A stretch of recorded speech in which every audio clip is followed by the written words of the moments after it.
Yep. All right, we got a good one today. Let me see. Can we make Jay Coco a co-host too? So as people trickle in, we can let people in too. Hope everyone is doing good. Nice. All right. Well, today's going to be a good one, guys. Welcome to the Inside. This is something that I have been doing for a little bit now. I'm really excited about what we do. It really like taps into who the characters are in this organization, the leadership, the high income earners. And for the most part, I really want to dive into who they are as people and really what got them to where they are today. And I think in a lot of ways, when we have these conversations, I really like to dive in because for the most part, I do have a curious mind and I want to know like the steps, how they were able to turn it around from seemingly a situation where they've been so challenged, with five children, the pandemic, getting laid off, being homeless, and that's a big word, being homeless. And I don't know if any of us has ever been in that situation, but I think that's something that we can all relate with in terms of hardship, and the struggle of, just going and navigating through life to aim to protect our family, aiming to protect our livelihood, our living. And there's just so much to it, and I really want to get to know even deeper. Like, I know their story, but, you know, I want to get to know deeper. And I think this is really going to give everybody an opportunity to like understand truly um, what their journey was and to get to where they are. Maybe they can share some of insight of like how they were able to switch things around. So far, I've been able to have quite amazing characters like Chris Trujillo, David McCovey, Jody Wariski. Now we're gonna have David, and not David, but Justin and Amy Cabrera.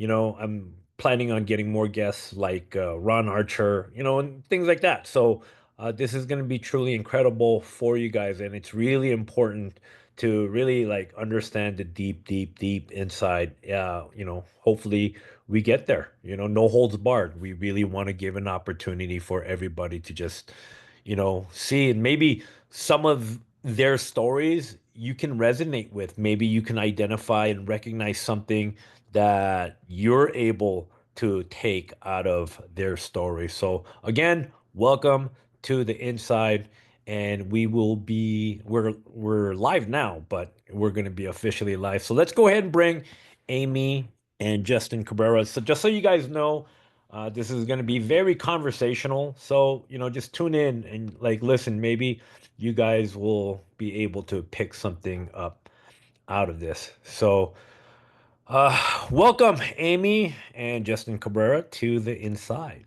Hello, hello, hey Hi. everybody. What's up, guys? Hello, hello. So here we are. Let me see. I want to be able to pin the speaker. I don't know if we're doing that. Maybe you guys can set it up so whoever's talking gets pinned. So that way as much as I love everybody's faces, I really want the focal point on you guys as you guys are just kind of like talking about, you know, everything. So, Justin, what's up? I like your Hawaiian shirt, sir. My inner Ron Archer. Your inner Ron Archer. Okay, Technically, it's from the DR. It's from the DR. the Filipino Ron Archer. So like um I think everybody for the most part knows who you guys are. You guys have really made a staple, made a name for your guys' self. in this organization. And kudos to you. Like, just super amazing job. But I really want to like kind of dive into like your guys' story. And I know when you say the word homeless, that's a very big like statement that you made. And that's clearly obviously a very difficult situation that you guys were in. So let's like I want to know like how you guys got there um of that difficulty and just kind of like let's just start there and kind of see like how the story unfolds and see where where you guys were able to turn around together as a husband and wife. Sure. Well, can everybody hear me? I feel like the microphone Yeah, is yeah, we okay. could definitely hear you. Um, where it started is we decided to move to Vegas. Mhm. And it was an adventure. We knew that it was going to be an adventure. We thought that we were going to be set up okay because technically he was still on, what was it called? Paternity leave. Paternity leave, because I had just had Sophia. And so because Coming he from was where? coming From from California, from Okay. Monterey. All right. So because he was on paternity leave, he was technically still getting a paycheck. So we had a couple of months to get stabilized and, you know, figure out what he was going to do for work. And the whole point was so I could be a stay-at-home mom, primarily because daycare is so expensive. And having our fifth child, it just wasn't in our budget to pay for daycare in California. And so the whole thought process was that we would come here so that I could stay home with the kids and we could save on daycare, and that he would go work in bartending. So he did. You Yeah. want to take over from there? Yeah. So technically, I got a job bartending. So after the paternity leave was over, What were you doing before decide? bartending. So you were already a bartender I was already a bartender in Yeah. California. for 14 years. Mhm. What were you? Damn, that's a long time. Yeah. So what were you making as a bartender in California, Monterey, where you were working? Were you working at a bar?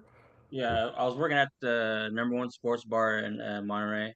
The number one sports bar. Well, there's only like three. It's a small town. So So even when you were, did you like have prime shifts? Like, because if you're working a number one sports bar, what you guys are declaring as like that's a high traffic bar. So I mhm. would imagine you being a bartender, like you would be making pretty decent income. And Well, even well, well, further so, you're basically saying that still wasn't enough. So I was employed for 14 years, but I was only bartending at that location for like 5 or 6 years. So I started from the bottom, like I was bar backing, got the knowledge, and then I got my shot. So you Then worked for your like way. 5 or 6 years, Okay. and so my prime look was like 4 to 12s, and then on football season, I was doing doubles because it was the morning games and then the afternoon games, and sometimes if people called in sick, I would work the late shift. So I was that corporate guy, like the overtime, all that stuff. The So go-to if somebody was sick, they called him. they always called me because at the time I had no kids, so I was like, okay, I'll do it. I'll do it. Sure. But bartending in Monterey, you were making how much an hour? It It was was like like 11 or something. something like that, Like, between 10 and 11 bucks an hour. which is technically high for bartenders, because normally it's minimum wage and then plus tips. Tips. So Oh, depending on the day, right? Hmm. so Depending what would on your take home be like on a busy night or what the average would be like on a For good, example, like on yeah. Sundays I'd make about what between 300 and 400 bucks on Okay. just on Sunday alone, and then during the regular week, depending if there was a banquet in the house, it varies. So what would it be safe to say like every night that you worked there would be an average? Because of course there's going to be slow nights. Yeah, I would say like maybe 100 to 200 bucks. Okay. 150, yeah. Yeah. And working full time Hmm. like 5 days a week, Yeah. etc. Got it. Mhm. So in essence, like when you make that much, I would say it's about a 40,000 a year. Something like that. Yeah. I think, Because I'm yeah, I'm kind of like relating that to my poker job because that's yeah. something that I would basically I Well, made and you have extra to account for the $8. slow season too. So Right. if you account that, I think when we were filing taxes in California, it was about 35 was his average a year. Ouch. So Yeah, I mean, in California, that's peanuts. enough. Yeah. It's not It's nothing. Now, So we mind you, both worked. I got decent, tips. Now, did I report all of the tips? No, of course not. but majority of the ones credit card tips. I mean, of course, you gotta, Yeah. Right. So you guys were living just off of his income? No, I worked as a full-time event sales manager at that time. Okay. I was working at the Monterey Bay Aquarium. And so I worked about 80 hours a week and I was a salaried employee. So I made about,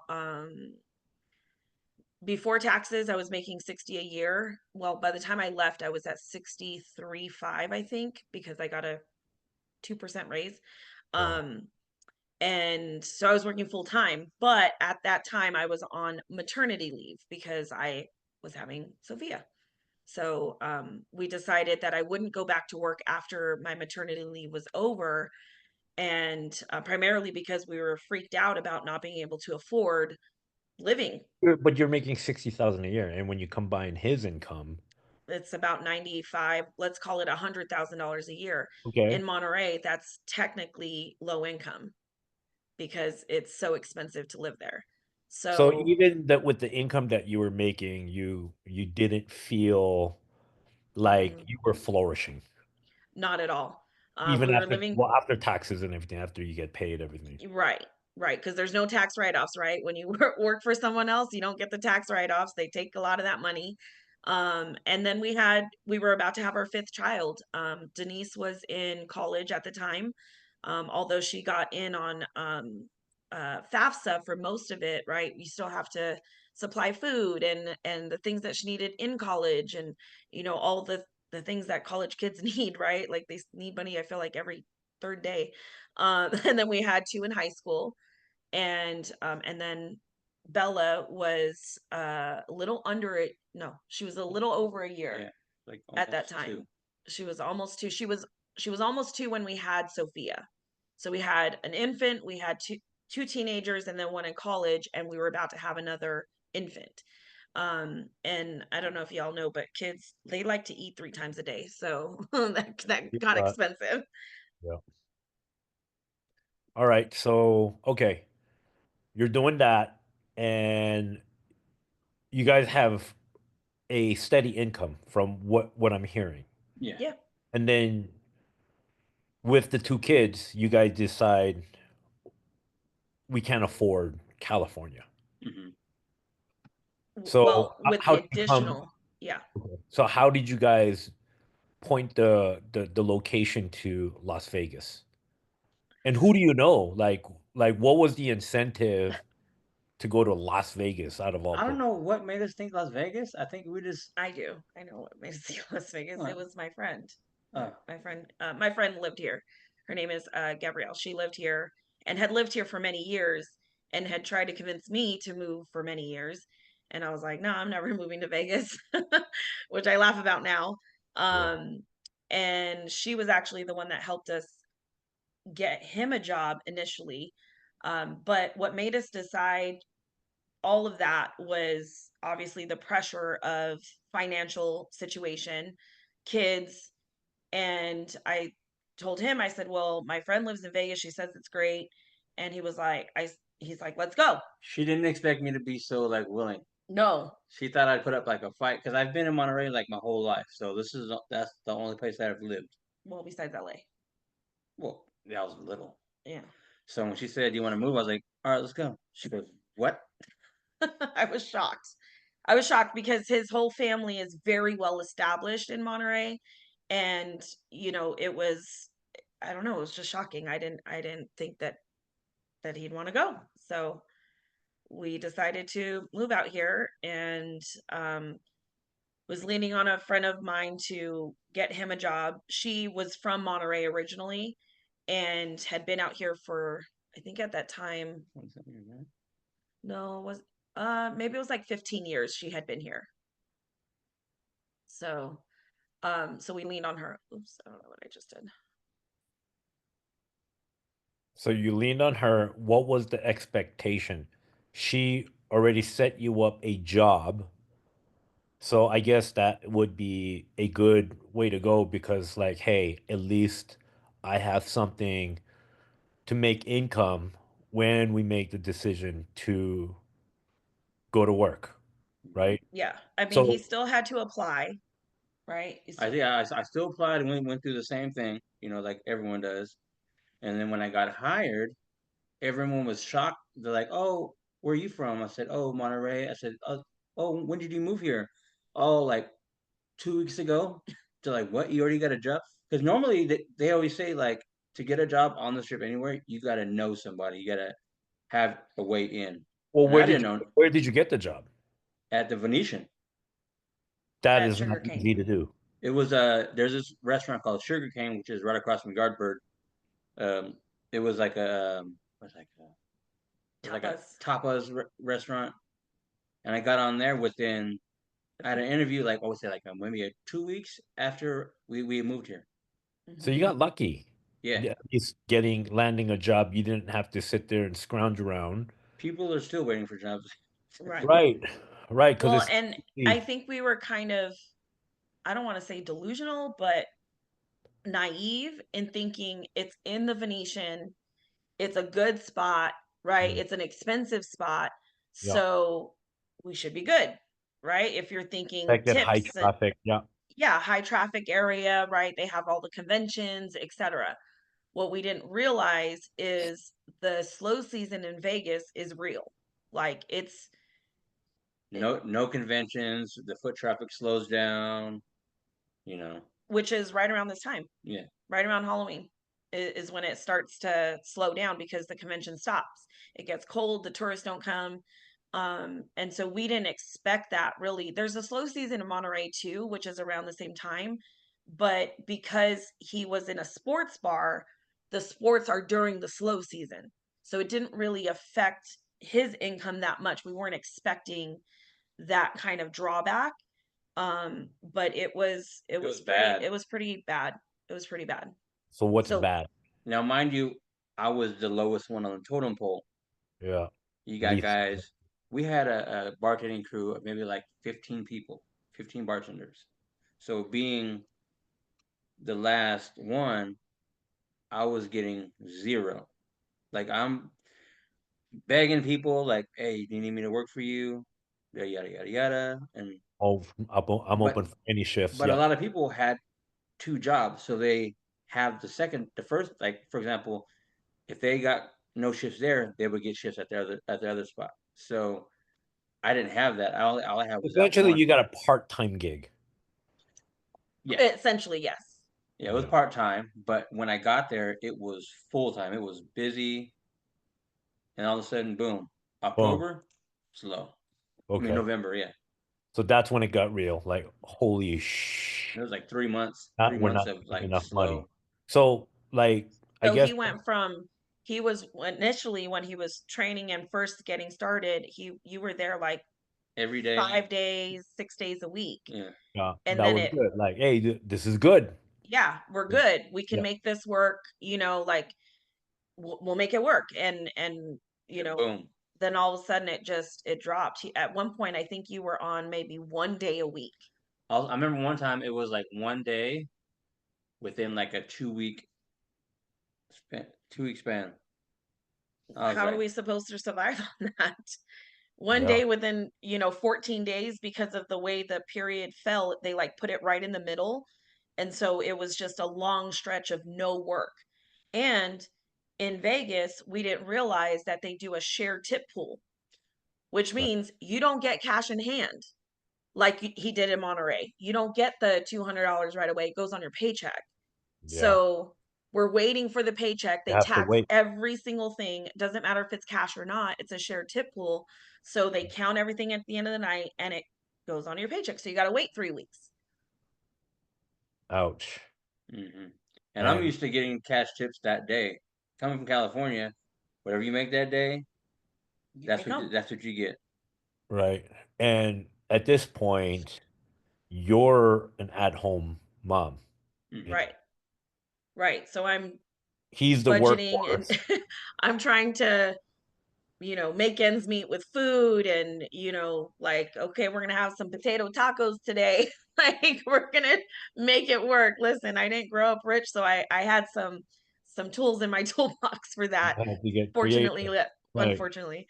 um, but we couldn't make it. We couldn't make it. We were paying rent. We were actually living with a family member. We were paying rent to the family member, and it was from one day to the next where we couldn't pay rent in January, you know, and she kicked us out within a like that day. family member kicks you guys out. Yeah, that's the side of the story that we don't normally say. Sorry. That's the no. It's okay. Everyone knows like the polished version, but this is the raw version. Yeah, it was a family member that Who's said, is it your family? It's my aunt. So your aunt owned the property, Yeah. Well, yeah. mhm, and right? let us rent out 2 rooms, and we were paying her rent, and it was in January, and January 6th is when she let us know that we had to leave, and we said we This were is coming your up with. aunt. Mhm. That's a messed up aunt, Yeah. We don't talk to her Yeah. We anymore. don't. We don't. We don't refer to her anymore. We don't. bro. Like Yeah. crazy. Mhm. Was this like the first month's rent, like that didn't get No. paid, or um you guys kind of like late again, kind of? No. This we is. were well, no, we were late in December, and then it was January because of your hours being cut, so we were late December and January. And January but we paid it in December. It's not like we were late and it piled up. It was late, yes. And obviously, being a family member, we thought we could be very open. His hours are cut. Hey, this is what's going on. And her thought process was, you guys are adults and figure it out. And she told us on January 6th, because my friend was going to let me borrow money. You have 2 kids. No, we had 4 kids. 4 in You the have house, 4 kids. one being an infant. Sophia was less than a year old. She was Maybe. 7 months old. Yeah. It was January. So yeah, she was 7 months old. You're barely crawling. And yeah, she was a baby. She was a little baby. And then we had Bella, who was 2 years old. And then we had my older son and daughter. Thankfully, Nisi was off in college, so she wasn't part of that situation. And I said, well, my friend's going to let me borrow money. Is that if that's the case? And she said, nope. And it was just like a very abrupt no. And she said, why don't you take the money that you were going to pay in rent and go stay at a weekly? And if for those of you who don't know what a weekly is, it's a hotel. And in Vegas, they're not in the greatest Like, areas yeah, it's of town. budget suites, Yeah. things like that. It's Seagull. horrible. Like, Seagulls. Seagull bunch Suite. Seagull suites, a bunch of meth heads like around. Yeah, like not a place that obviously we wanted to be. So Why do you think she we did that? Like, it almost sounds like she just wanted you guys out. I think so. I just think, well, from what we gather, I guess they were talking to other family members, saying that our kids don't go to school. and That they basically wanted you back in yeah, Monterey.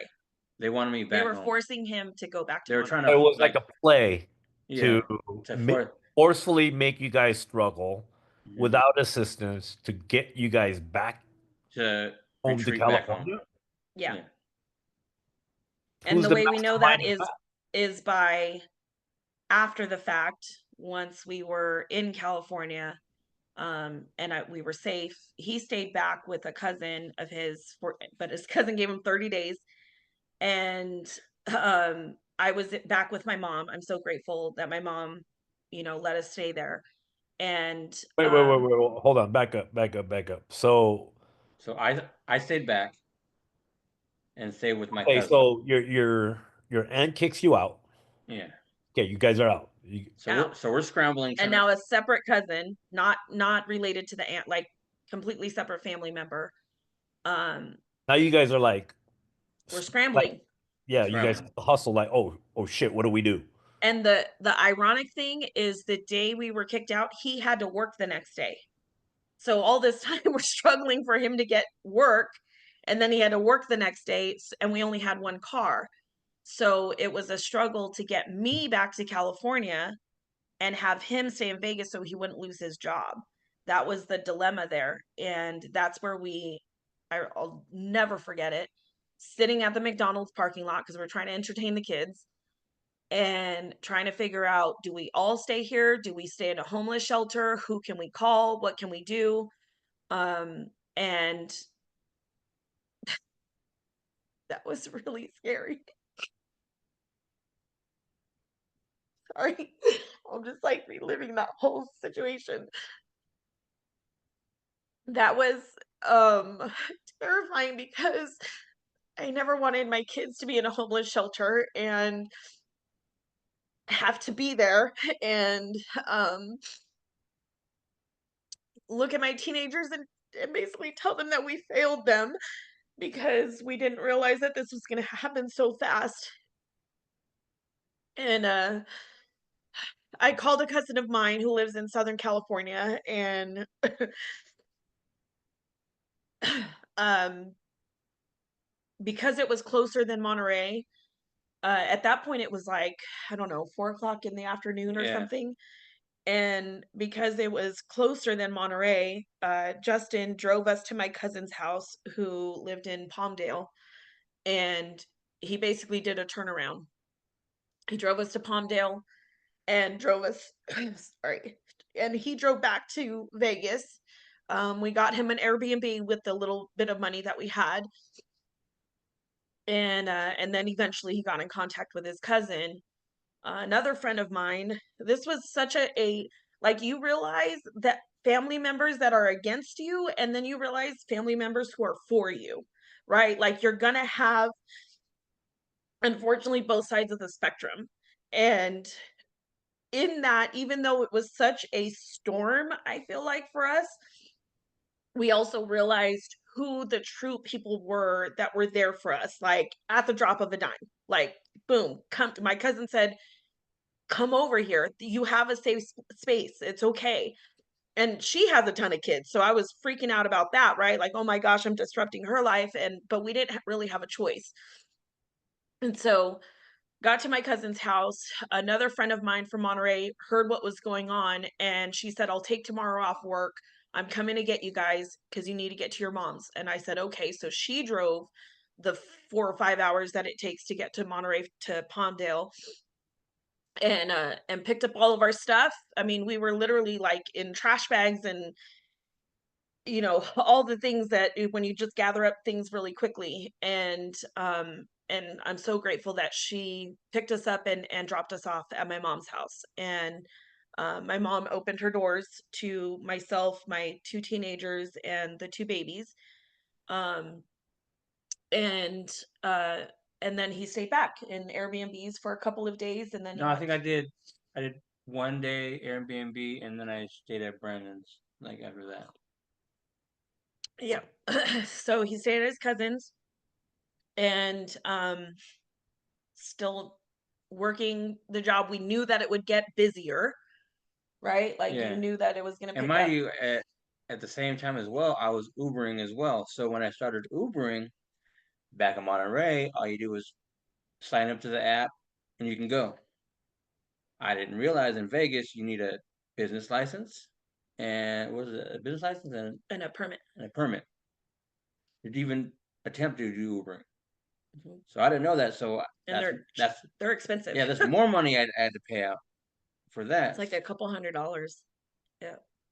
So from there, and this is really, I mean, I've always believed in God. For those of you who are not religious, close your ears.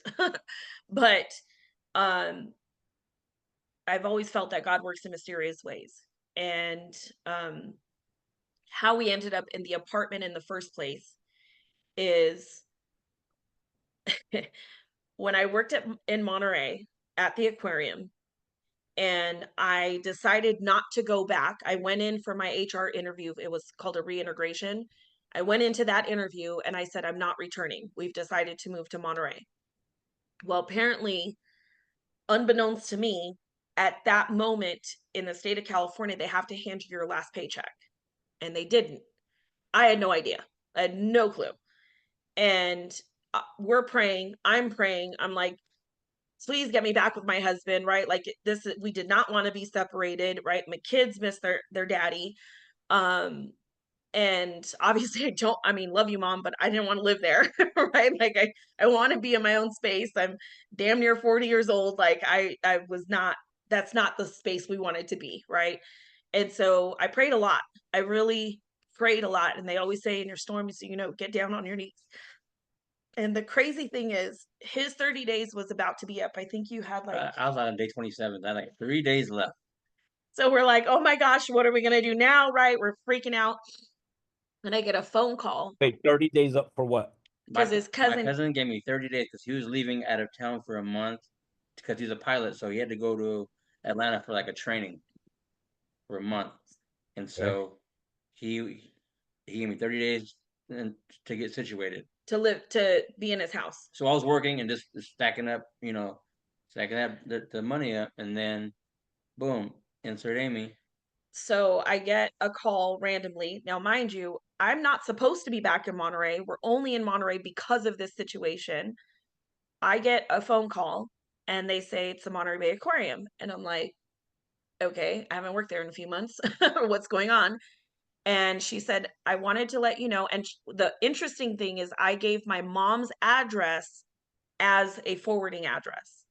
So, me Before you now, get there, how long have you guys officially been like separated at this point? a month. Okay. No, So, yeah, a month. About a month, It yeah. was about a month. so a It was number about a of month. weeks have gone by where he's Hmm. staying behind. Now you're back at your mom's Hmm. in Monterey. Okay. Yep. And they said you're going to be receiving a check, and I want to let you know that it's real. And I said, "What? Why am I receiving a check?" And I'm thinking, "Oh, they just didn't give me my last paycheck. Cool, right? Maybe a couple $100 or something like that." They said, "In the state of California, since we didn't hand you your check on the last day, we are now penalized by 3 times the amount." And I said, "What?" And she said, "So it's about $8,000. I want to let you know that it is real and it's yours." And I called Justin crying and I said, "Go look for an apartment right now. Go get us in an apartment. I don't know how we're going to make it work after that, but we're going to make it work." And the prayers were answered. I didn't expect that, right? And he said, "What do you mean?" He was like, Yeah, I was like, what? "What?" I said, "Yeah." And sure enough, the next day I received the check and deposited it, put it in our account. He went and got an apartment. And now we're searching for, because the work was picking up at that Yeah, point. the work was picking up. It was getting pretty. So now we're into February going into March, which is when the season starts to pick up. So he's now more than, I don't know, 3, 4 days a week or something like that. And he gets the apartment. So we knew we could sustain the apartment, but my personal fear was what's going to happen again in October and Right. November. This Right. is going to Because happen again. the season's gonna come. Mhm. Right. And so either we're going to be prepared for it or we're The going to, 8,000 really realistically buys you about 5, 6 months. if that. But remember, we got a lot of kids, Yeah. right? So that 8,000 doesn't really last a Yeah, whole long time. first, last, security, Yeah, and all that. because the 8,000, if you're talking about that, you have to put in first and last month's rent, Hmm. depending on how many bedrooms you get, whatever the square footage is. Right. That's already Exactly. like 3, 4,000 already out. Then you got to sign up for all the bills. That's probably Hmm. another extra thousand. So again, like, and then you have to feed the kids and everything that comes along with that. So yeah, that 8,000 is not gonna last too long. I say about 4 months tops, maybe. Right. Yeah, it was just enough to get us started, just to get Okay. the ball rolling.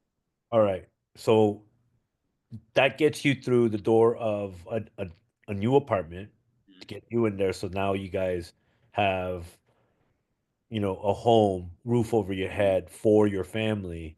Yes. But like you said, Amy, October is going to roll around the corner. It's inevitable.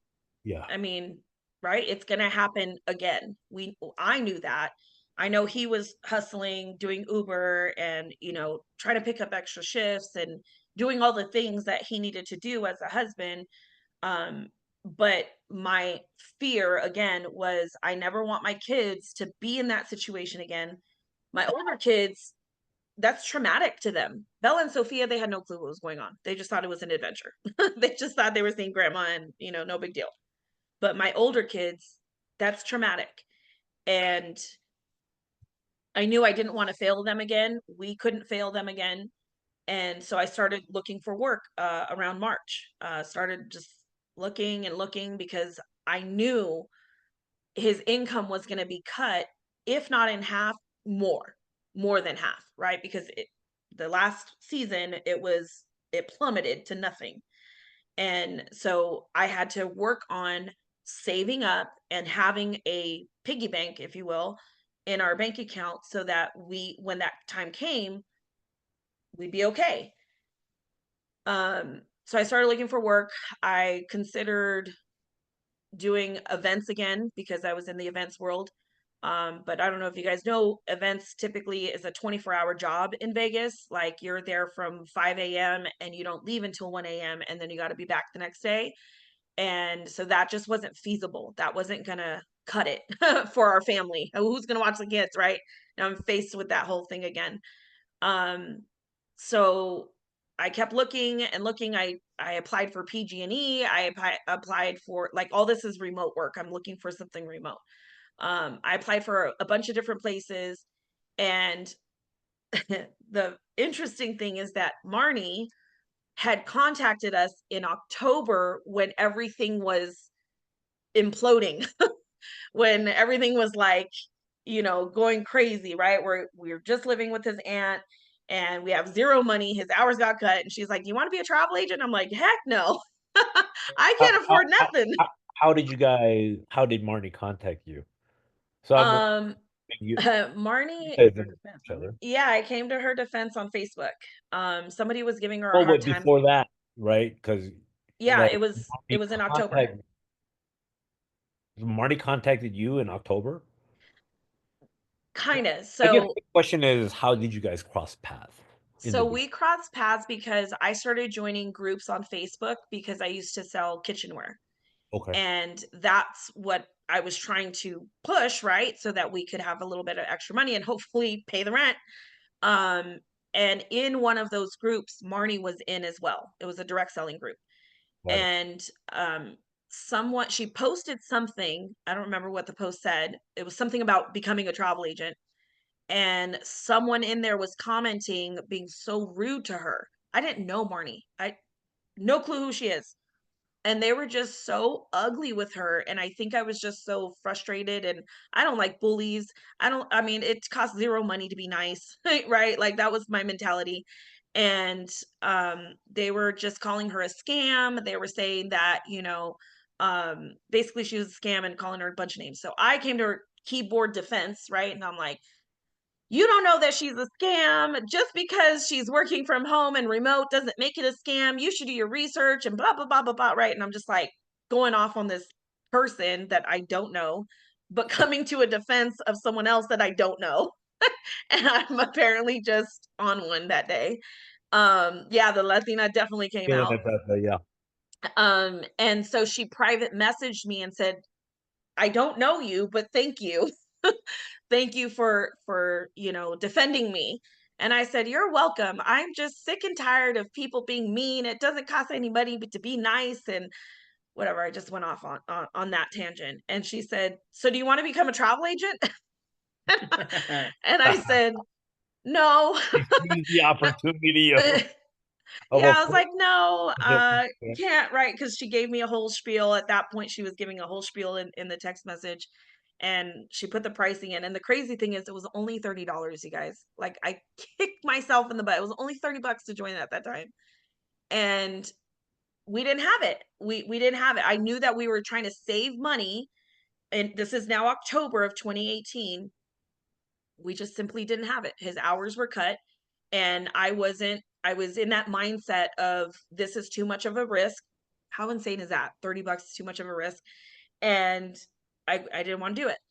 Well, times are tough at that moment, right? Like Yeah. you have a Right. feeling of scarcity. Like you got to kind of hold on to what you have because again, like I want to say you have dependence.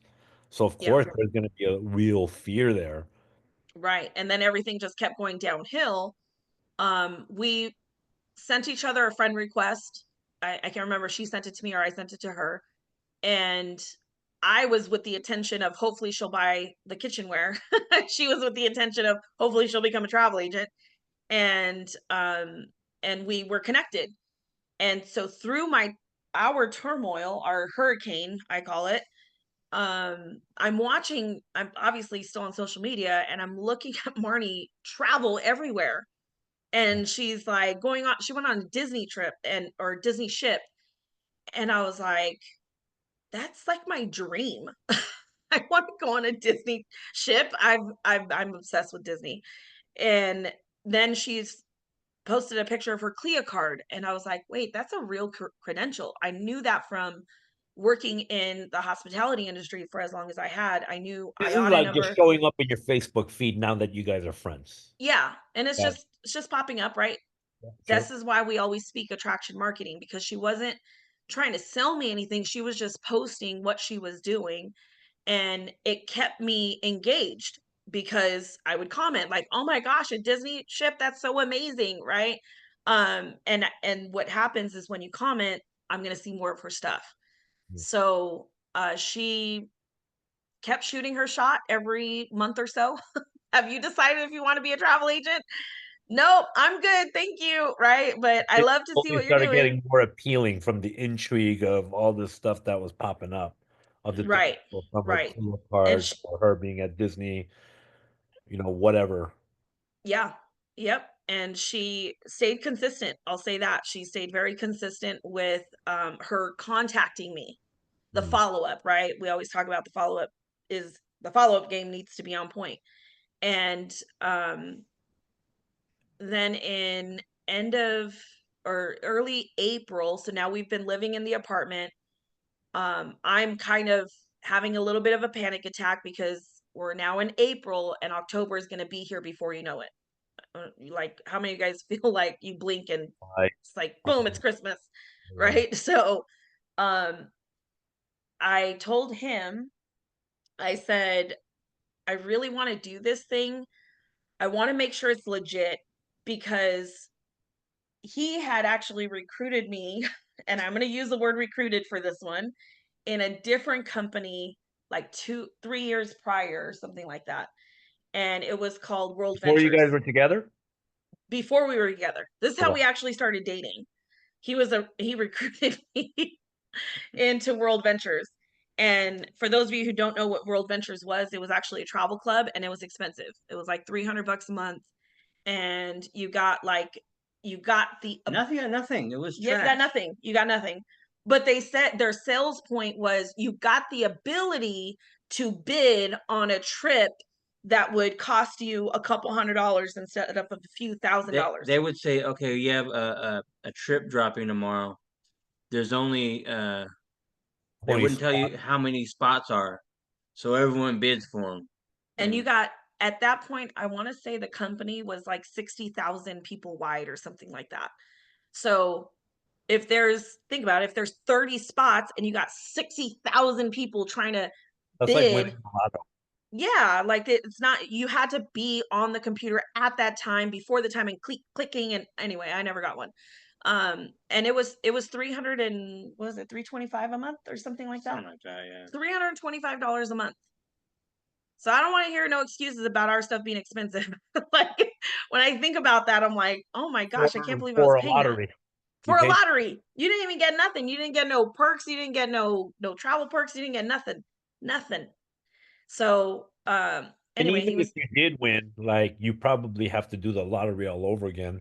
So it may take you years before you ever, Yeah. if at all. let's just say we never got one.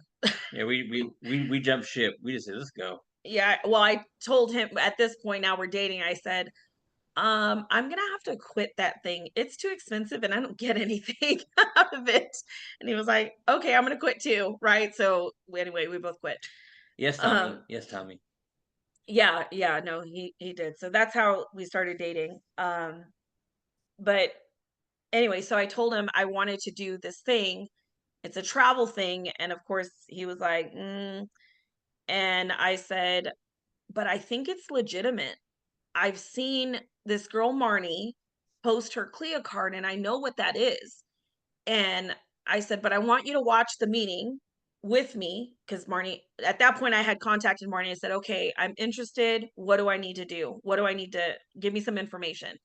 And she said, come watch a meeting and then we'll talk after. That was a meeting with Charles. I was gonna say, was Charles the one? 3 hours later, after the meeting was done, because if you guys don't know, Charles gave really long presentations that apparently were recorded. But I stayed for the entire thing, and he stayed for the entire thing. And while I was watching it, because I knew what an IATA number was and a CLIA number was, I was waiting for Charles to say, "Oh, and you can bid on this trip," right? Like I was looking for the signals of World Ventures, and if I saw that signal, I was not gonna do it at all. But instead, he talked about the CLIA number. He talked about the IATA number. He showed the login to Disney. He's right, all the things that we have. And my eyes are lighting up and I'm looking at him and he's like, can we really do this? And he's like, it's $70 a month. And I said, I know, but It wasn't 70 at that time, was it? yeah, it was $30 to join, $70 a month. Oh, okay. And Marnie was giving some money off. So even then I had to borrow money. Like, how insane is that? Um, And so he told me to go get a job instead.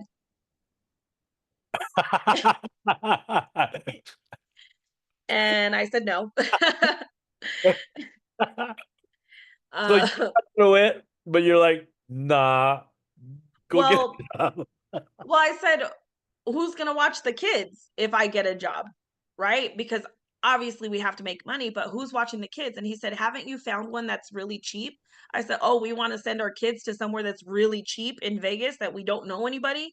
That doesn't even make sense. And even the really cheap one was, I think it was going to be like $800 a month for two kids or something like that. So I said, doesn't it make more sense for us to spend 70 and I will work really hard to make more than $70 a month? And I said, give me some time. My goal is to help replace your income because you know, Justin, that your hours are going to be cut in October, November. It's going to happen. And so he said, let's go. I said, let's do it. So you actually, made the case for you to do this without actually understanding like what you were, because there's no pay rate, there's no salary there. I Big never risk. mentioned the salary, but I did explain the potential of what You you could. did.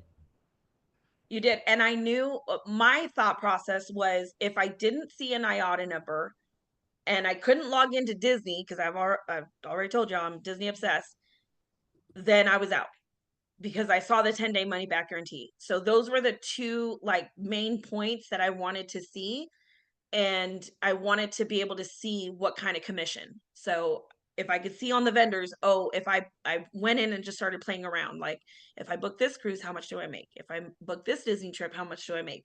And I started to see the actual number versus somebody just telling me. I went in and I started to just look, right? Like just explore. Um, and so I told him that if I don't see an IATA number and I can't log in at Disney, I'm out. We'll just get our money back. It's fine. And he said, okay. So I joined. That was in April of 2019. So you logged in and you were able to see the IATA number. Yep. Got my The certification that vendor. day. Yep. And I when I'm driven to something, there's like no stopping myself personally. I'm very focused and I the training took forever for me because I say it all the time on presentations. Bella and Sophia were climbing on me. That's a true story. They were literally climbing on me. I was nursing Sophia. I had Bella climbing on me while I'm trying to complete the certification from my phone because I didn't even have a laptop. Um, so, uh, and I didn't have a laptop. Another part of the story is while we were homeless, we ended up losing everything in our storage. So we literally had nothing because we couldn't pay the storage bill. So we had to start from scratch for Did everything. did your storage get bid on like that show? It did. Yeah. It did. It got bid on, it got sold. I was grateful that the person who bought it saved our family pictures. They gave us like 2 boxes, but all of our stuff was Everything else gone. is like, sorry, I bought this. Gone, gone. Our whole life gone. Poof, gone. So, didn't have a laptop, didn't have a bed. We didn't have anything. We didn't have We had anything. no headboard. We had no headboard.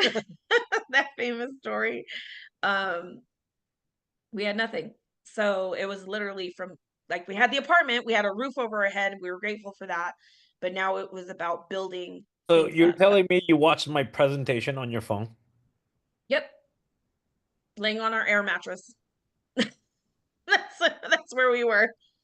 Yep, laying on our air mattress. Wow. Yeah. Literally start over from scratch. Yep. So you made up your mind, hey, let's give this a go. I want to see this has an IATA and it shows that, it is who we say we are. And then you make the decision, okay, I'm gonna do this. And like October's around the corner. Mhm. So I would imagine, well, I gotta make this work. Yeah. There was a couple things. He was still working, so he wasn't working the business at that time. But there was a couple things that were driving me is I didn't want to go back to work because I didn't want to leave my kids with someone else. And I didn't want to miss memories with them. One of the main memories that I missed with Bella was her first steps. And that I was working at the aquarium and he sent me a video because we worked opposite shifts. I would Like work in the she, morning, he would work at night. So he sent me a video and I started bawling my eyes out at work because I knew that I could never get that moment back. She started walking, can't get it back. It's done. And I joked around. I said, "Why didn't you push her down and tell her she couldn't walk until mommy was home?" Right? Like I didn't want to miss that. And so, see, Tommy agrees. Um, so I knew that I didn't want to miss those memories now with Sophia, and obviously we had to make money, right? We didn't want to lose I didn't want to lose the roof over our head that we had. We were finally feeling a little bit stable and we were safe and things were moving up. So those two things drove me to literally wake up like so when I worked in the morning, she would wake up with me at what time? at like 7, sometimes 6, 7 o'clock, because she's like she can get more done when the kids are asleep than when they're awake. So I get up at 7. She would get up with me and then stay up they would um till they would wake up. And then once I get home, she would throw the kids at me. She goes, "All right, your turn," and go to the room. Which started to make him upset. It started to make him upset because remember before then I'm trying to make ends meet, right? Budget everything. So I'm home cooking, I'm making stuff from scratch. I'm a cooker, right? Like I like to cook. So in order to stretch a budget, if you make home cooked meals, it's going to stretch further, right? Chicken soup, you can make it into other things and whatever. So that kind of stopped. It stopped. I had like quick meals and he had to start helping in the kitchen and my kids started help in the kitchen because I was on meetings or I was talking to agents or I was learning or something like that. So they had to start pitching in, which didn't go over very well in my household. Yeah, it's a whole shift and change in dynamic. It was. Everything changes. Yep. Like everything that you're used to, Justin, like this is a whole different animal now because now she's made up her mind, she's made a Yeah. decision. I want to take this serious. I gotta take this off the ground. So now you see like, shift and changes where she becomes a little, more, I guess, in lack of better words, less available Hmm. because, she's wrapped up in the dynamic and what this business entails. Hmm. So from April, I can see kind of like the behavioral changes where like, all right, you take it seriously, but what did you do specifically to get this off the ground to make your first booking, to actually start making an income, because you don't make money right out the gate. You gotta, like you said, you You gotta do live. though. I did. What I did was I thought to myself, if Marnie attracted me this way, then I can attract others this way, which was attraction marketing. So I just repeated what Marnie was doing and what I was seeing, which was basically, and I couldn't travel at that time, right? I couldn't afford to go on a Disney ship or anything like that. But what I could do was post that I was training, Mm. post that I was learning, take screenshots of me learning the Disney certification, um, take video of me working next to my kids, of screenshots of a deal that I found, right? Like those kind of things. I just did it every day. And And we're in Vegas, so we're going out in town and taking pictures of us doing things. yep. I looked for everything free that I could do in Vegas. Um, there's also it's something called a city pass. We got the city pass so that we could go do touristy things in Vegas at a discount. And so I would go do that. And everyone in Monterey thought we were living our best life, which technically we were. And then I would get on guest lists at clubs, right? Because those are free. Obviously, we knew you and Nikki, right? So we'd get on the guest list at clubs, at beach clubs, etc. And that started to boost my algorithms. I listened to you, Charles, because you told me to go live, and I told you you were crazy if you thought I was going to go live on Facebook. And you said, no, if you want to take your business to the next level, you have to go live. I said, no, that means I have to do my makeup every day. And you said, no, you don't. Just be you, just be a person. Stop trying to perform and inform. And I took that to heart and I did it. I'm very, the, I really firmly believe the reason why I started to book as quickly as I did and build as quickly as I did is because I was coachable. I didn't give an excuse. I mean, I tried to, but Charles shut it down, right? And it was very much like, okay, well, he said to do this and I want to be like him, so I'm going to go ahead and do it. It was no like rethinking it or overthinking it or anything like that. So at the beginning, I very much focused on instant commission. At the time, we didn't have Evo Plus, we had Evo Rewards, but Evo Rewards has theme park tickets. So I focused very much on selling theme park tickets so I can get some instant money. And that's why I didn't earn my IATA card the first year because I was focusing on instant commission. So I did that a lot, and will never forget my first booking. I did a Disney package, and it came from a post that I did on my social media. I just posted that I was Disney certified, and I was so excited, and posted in mom groups because sometimes they don't let you post in those groups, but I just said, mamas, I'm so excited, I finally passed my course, I can't wait to get the benefits of being a Disney agent or a travel agent with the Disney perks. And all of a sudden all the moms wanted to be travel agents and they wanted to book travel, they wanted to go to Disney themselves. So I just looked for workarounds to be able to post in groups without violating the rules. And that I think is key, right? And then making comments in there. So I focus very much on instant commissions. My first year was that. My first booking, I was pacing back and forth. I think I wanted to throw up. I was like, oh my gosh, this is scary. I'm about to charge this person $3,000. Like, I don't have $3,000 and I'm about to charge somebody $3,000. And I did it and I completed it and we celebrated because he was working as a bartender. He was not technically working the business, but he was marketing. He was helping me market. So I'm bartending, and you can hear people talking and have discussions. They say, "Oh, I want to go to this show. I want to do this. You want to go to this club?" I'm like, "Well, my wife is a travel agent. She can put you on a guest list. She can give you show tickets here." Oh, for real? So I'm handing out her cards. I get home. She goes, stop handing out my cards. I'm like, why? I'm trying to plan this vacation, this vacation. I have 400 phone calls, people calling for tickets, and she had to just turn her phone off.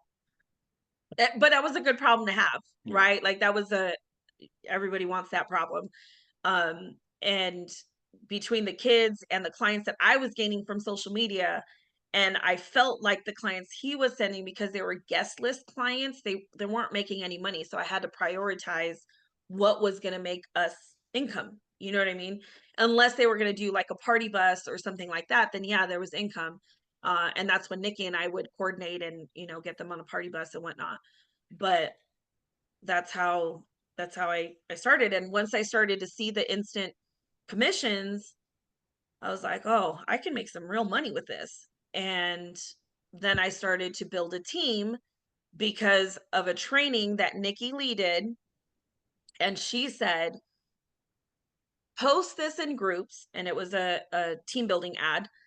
And she said, if it doesn't work, it didn't cost you anything, but at least try it. And if it works, do it again. And if it works that next time, do it again. And if it doesn't work, we'll do it again anyway, because it doesn't cost you anything. And I was so adamant when we watched your meeting, Charles, that I was not going to team build. I said, oh, heck no, they better not. That I don't want to be in one of those things. We were already in World Ventures, and that's what they wanted us to do. And I don't want to do that at all. Like, I don't want to team build. Don't even discuss it with me.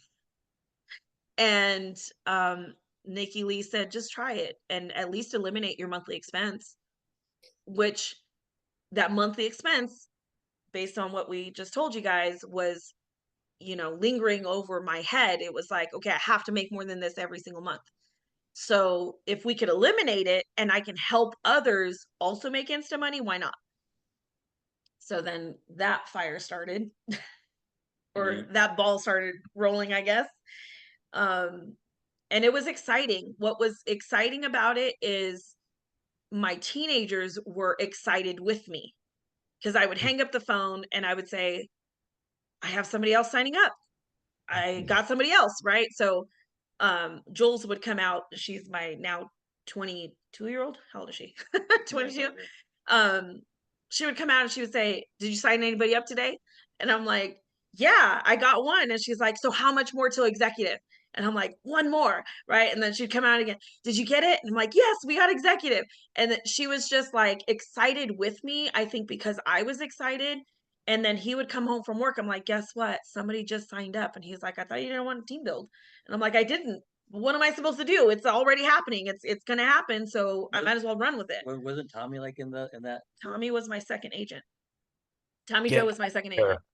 Yeah, because I remember when you got into my radar that Tommy Joe was already with you. Mm-hmm. Like I like almost met you and Tommy Joe like at the same time. Especially when we start developing a relationship, 10 days. get to know who you are, and then it was just you and Tommy Joe always on the phone together. And then I think Yep. shortly after, even Christina Bertels was. So it was Christina was, I think, 6 months later. okay. Yep. Yeah. Tommy was 10 days after I signed up. And Tommy and I became almost like, not without saying it, we became accountability partners, because she not she was my agent, but because we were new together, Yeah. I told her, if I don't know something, I'm going to find out with you. And that way, next time I know. It didn't stop me from mentoring her, because I just drew on my past experience as event sales manager, as a restaurant manager, as, in the hospitality industry. I just drew on that knowledge that I had from previous admin work, all that kind of stuff, to apply it here. And I figured if it worked there, it worked here. And so the first couple of days, Tommy was writing down verbatim what I was saying. And I remember distinctly being on the phone, and she was like, well, what do I say if this happens? And I said, well, this is what I would say, and whatever it was, right?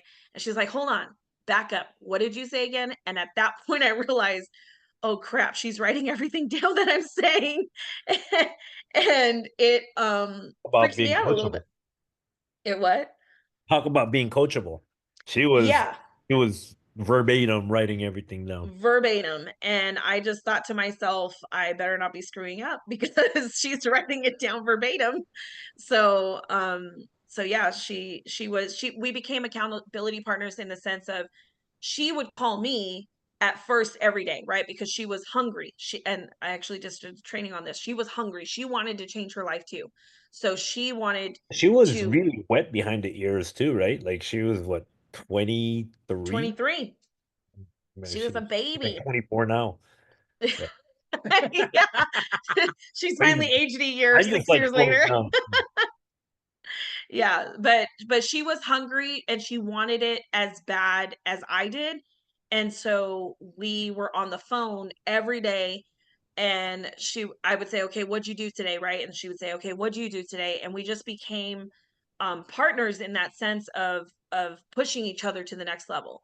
Then we would do Zooms, and we started to do Zooms for the team, and we would onboard each and every person in person on Zoom, not like live on Zoom. And then when our team started to grow so big, we knew that that wasn't feasible anymore. Like to onboard 20 people in a day individually doesn't make sense. So we had to switch gears and started to do videos. But yeah, we were on Zoom all day long. It was kind of nuts. I remember I remember this one story, and you guys are gonna get a hoot with this. This was when when I was first building, it was a lot of one-on-ones. And when I decided to do a Zoom, all right, guys, bring your prospects to Zoom. So I would do them at 12 and then at 6 p.m. So it was just all me at the time. And I remember when we first started, here we are, we're about to launch this Zoom. And when we did it, three participants, right? It actually four altogether. I'm sorry. Hmm. It was me, Amy Cabrera, Tommy Joe, prospect. I don't remember what the prospect's name was. There I am. Okay, it's just one prospect. It's okay. Let's go. Let's go to work. And then I'm doing the whole thing. I know exactly the story that you're talking about. Doing the whole thing, and then I get into the referral program part. Anyway, like we're just cracking the middle part of it. And I can see the participants the whole time. And then you just see that prospect name just disappear. They drop. And then at this point, like I know, okay, it's just us agents. That's it, right? It's just me, Amy Cabrera, and Tommy Joe. And I'm like, I'm in the middle of explaining. So anyway, it's gonna be like X and X dollars, and then the name disappears, and I just stop right there mid sentence, and I I, think you stopped and started laughing. You were like, "Is it just us now?" I'm like, well, there the prospect goes. It's fine, guys. I just want to let you know, they're not all gonna join, and this is normal. This is okay. So on to the next one. And then like literally we just stopped the presentation in that moment. And then we just kind of shared a few minutes of me Yeah. having some time with Amy Cabrera and Tommy Joe. And it was just such a fun story. And look where we are now. Yep. Yep. That's I remember that very distinctly because we were like, the prospect just dropped. I think Now, Tommy now, was texting me like, "Yo, Charles is just talking to us now." And then yeah, all of now a sudden he I want stopped. I want you to also imagine, right? Like I don't know whose prospect that was. Maybe that was Joe's. Maybe that was Amy Cabrera's.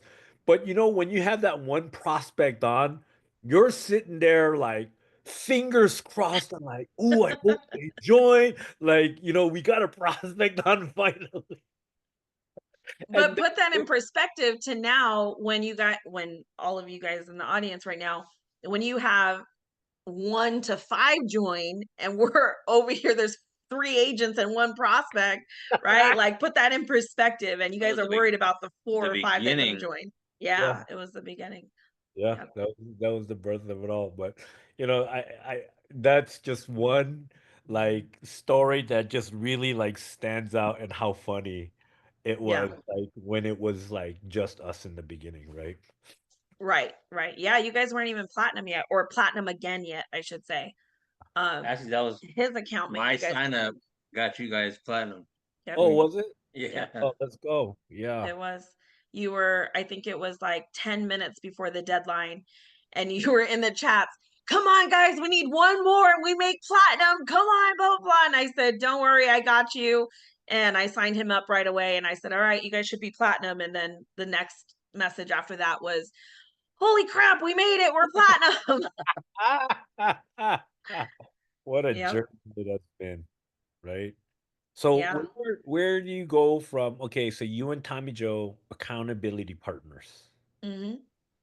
And I was spending more time with Tommy Joe than I was with my family uh, because we were on Zoom all the time. It, And that's what started to make them upset. it's almost like she there's was. something to be said about accountability partners when you have actually someone aligned with you, and there you get that extra juice, Yeah. right?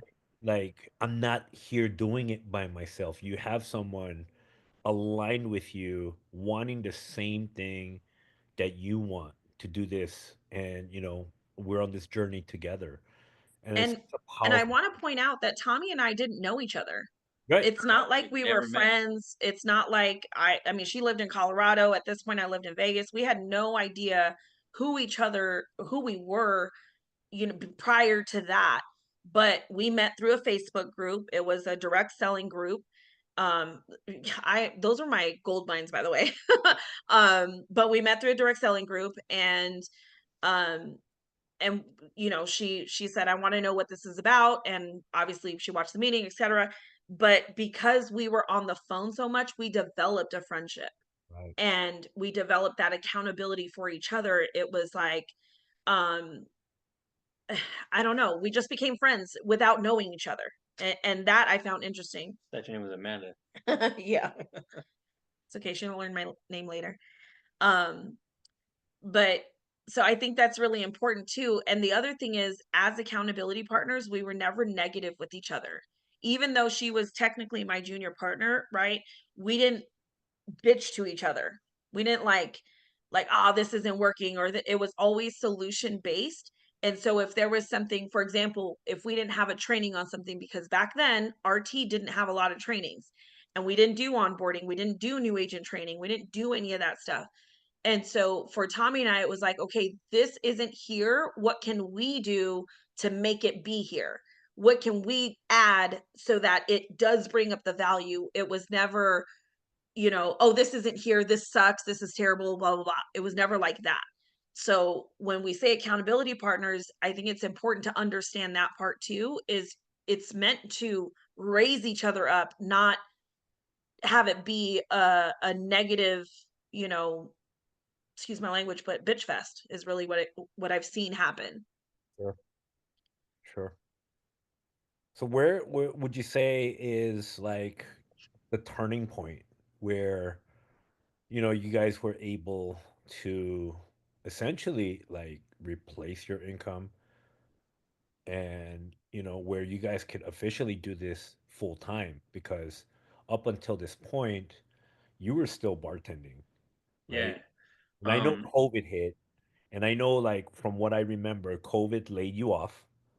Mhm, And so um I remember that we leaned on what we have here mhm. even more during that time. And Yep. I also remember that you chose not to go back when things started picking up. Yeah, because I was on vacation at the time. Right. We were So at Disney. essentially, that's like a declaration saying, we're making enough here to this Yeah. full time where you don't have to go back to something that you've been doing for 15 plus years, Mhm. making drinks. So, Well, well, what people don't know is during COVID, we dropped just like you guys did. We dropped all the way down near executive. So we had to Silver. I mean, the silver. So we had to pretty much like crawl our way back up. This is like in the heart of COVID. Like everyone, the world was scared. So everyone was like, So I joined April 2019. In December, let me think. We went to our first convention. It was either June or July 2019. At that point, we were silver consultants. And I made a promise to the founder on stage that because at that point they would have all the silvers go up on stage and shake the founders council's hands. We can't do Yes. that anymore, you guys, because there's too many of you guys. Um, but at that point there was still a lot. The company just wasn't as big. And he said, I don't want to see you back here as a silver next year. I want to see you as gold. And I said, huh, gold, I'm going to be platinum. I was joking. I was wholeheartedly joking. And I came back to the table and I told you and Nikki what I had set up on stage, and I was laughing about it. I was She had a cracking up. straight face. She goes, if you promise something to founder, he's gonna remember. You better. Nikki said that. Yep. He said, if you promise something to founder, he's going to remember. So now you have to accomplish it. I said, no, no, no. I was joking. I was joking. I'll get gold, but I was joking. And you, Charles, looked at me and said, it's not a joke with founder. He remembers. And I said, no, but for real though, I was joking. Like I was like, hold on, hold on. I was just kidding. And I guess things like that, because of integrity, I find I believe to be in a person who has, strong integrity. And if I say something, even though I was joking, if it's not taken as a joke, I want to follow through with what I say. And so when you and Nikki said, no, no, no, he's going to remember, it honestly scared me. I was like, oh, I don't want him to remember me for something I didn't accomplish. I want him to remember me for something I did accomplish. And so we got back from convention. At that point, he's now fired up. He's like, okay, let's rock and roll with this business. That married to the And was this the game. first? This was the first time that we actually met in person. Was it, Justin? No, No, we met when I was working. They went on a site visit at the Venetian. that was Right. Nikki. That wasn't I Well, Charles. wasn't no, there. no, but we dropped her Oh, off, yeah. and you and Shane were playing basketball out front. And Oh, that's when he told me that I needed to start going live. So Amy's like, "Oh my God, we're gonna have Nikki Lee in the car." I'm like, "What?" Nikki Lee's gonna be in our car. I'm like, "Okay." I'm like, you don't understand. You don't know who she is. She's like a rock star, and she's gonna be right next to me in the passenger seat. I was freaking out. She is a celebrity. To me, she was a celebrity, right? Like, So so I get off work and I'm upstairs. I was at this little bar or whatever, waiting for you guys to finish her thing, and she goes, "Oh, babe, this is Nikki Lee. This is Nikki Lee." And I shake her hand and she gives me a hug. And Amy's behind her and she goes, Amy's like this. stop telling the secrets. I was like a kid in a candy store. I was so excited to meet her.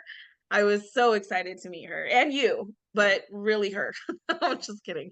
Um, Mostly because she just was so but she was like, her personality was just such a rock star. Like, you knew you were in the presence of someone who, like, was Genuine. not only genuine, but like an entrepreneur, somebody who was going to be a millionaire. Like, you could tell that. I don't know. I guess I could tell that from her videos and her trainings and, yeah. Just how things she, like that. So how colorful she was, how bold she was, everything about. absolutely. Yeah. So, um, so yeah, the first time you guys met was at your house, the old house, and you were playing basketball. Right, I remember that now. Yeah.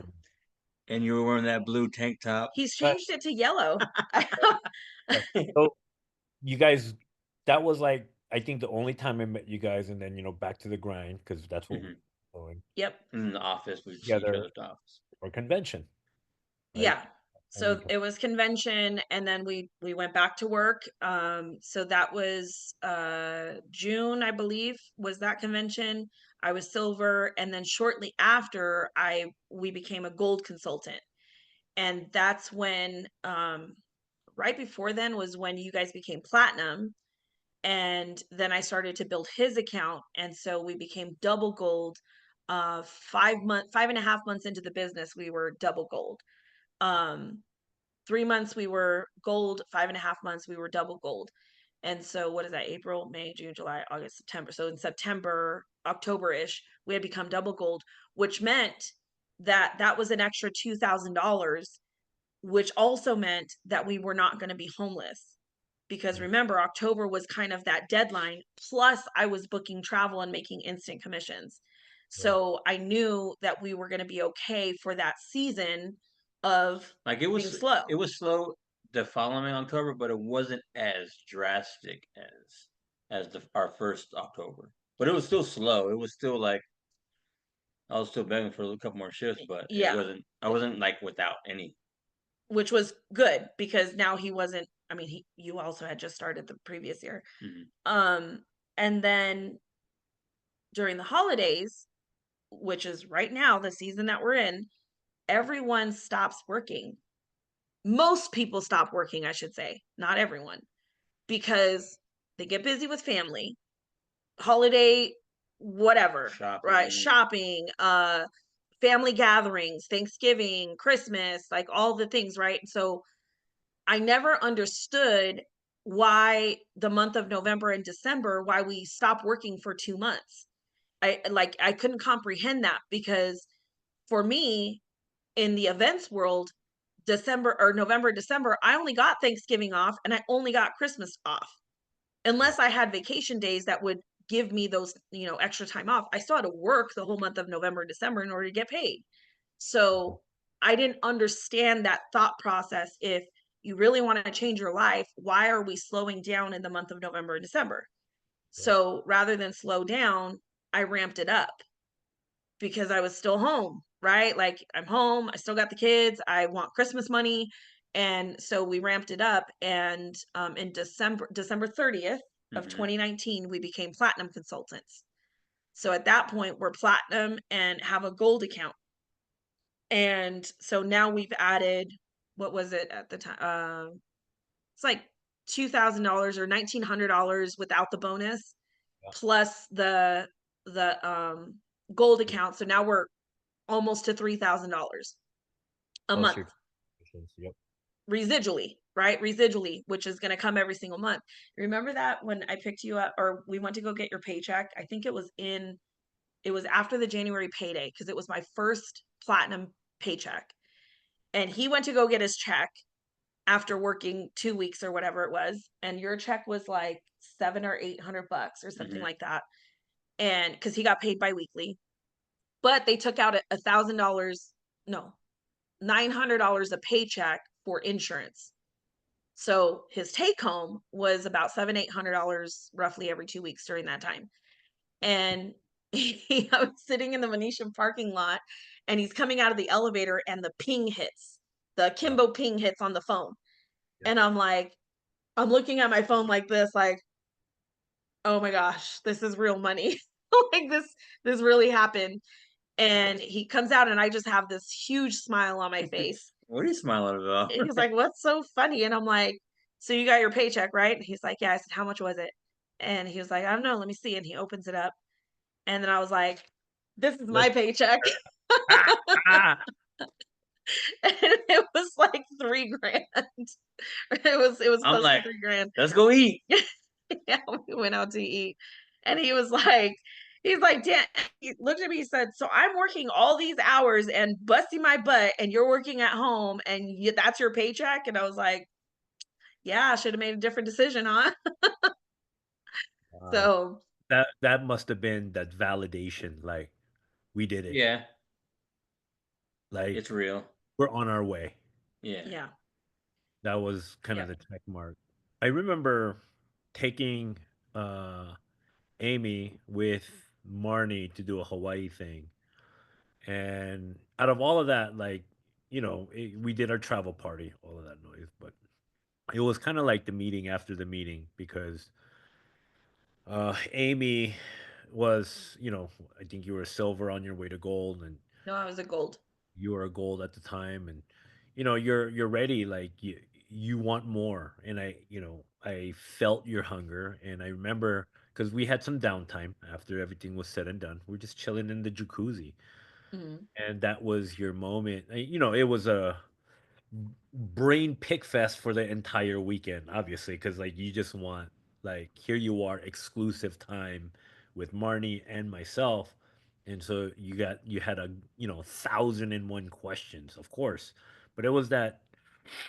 uh jacuzzi, the time we just spent in the jacuzzi, that I think resonated with you a lot because, you know, this was a validation point and confirmation because, you know, I always tell my story, and, you know, you have your own relatability and connection toward that. But your question that I remember so vividly was, so Charles, you're telling me that if I continue and keep at this, I can be where you are, and if not, even make more than you and pass you.